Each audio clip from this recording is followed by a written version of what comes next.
গেমটা তো সেই। সারাদিন শুধু গেম খেলা। বাবা আর অল্প একটু। চপ। মা সামনে দে মার মার। এই যে আবার ফোন নিয়ে এসেছিস। বাবা দাও না আর অল্প একটু খেলি। আমার ফোনে গায়ে হাত দিলে হাত ভাঙি ফেলবো না।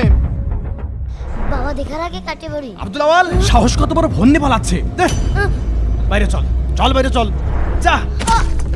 গেম খেলে খেলে ফোনটা নষ্ট করতে লাগেছে। একটা ফোনের দাম কত ধারণা আছে? একটা ফোন কিনে টাকা যেদিন ইনকাম করতে পারবি সেদিন আমার বাড়িতে ফেরত আসবি। যা বাবা যা বলছি।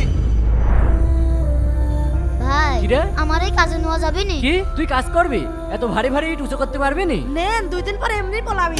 ঠিকই কইছিস। আর শোন, আমাদের এখানে কিন্তু প্রতিদিন হাজিরা দেওয়া হয় না, একবারে মাস শেষে টাকা দেওয়া হয়। না সমস্যা নেই, মাস শেষেই দিয়েন। এই মিশন, জি বস। কাজটা বুঝিয়ে দে তো। আচ্ছা হ্যাঁ হ্যাঁ। এই বস্তাটা ভালো করে ধরো। এই নেন। হ্যাঁ দাও। একটা ফোন কিনে টাকা যেদিন ইনকাম করতে পারবি সেদিন আমার বাড়িতে ফেরত আসবি।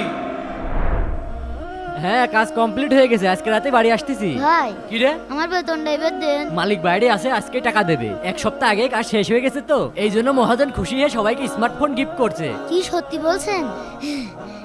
চাচা আপনার কাজ পছন্দ হয়েছে তাই আইফোন দিলাম। থ্যাংক ইউ মহাজন। মোটা ভাই তুমিও ভালো কাজ করেছো, এই নাও আইফোন। ঠিক আছে মহাজন। দেন আমার ফোনটা দেন। ফোন? বাবা কি রে তুই আবার ফোন নিতে এসেছিস? দাঁড়া যেটা বলছি। বন্ধুরা তোমরা কার পক্ষে, আজিদ ভাইয়ের পক্ষে না আব্দুল আওয়ালের পক্ষে, কমেন্ট অবশ্যই জানাবে।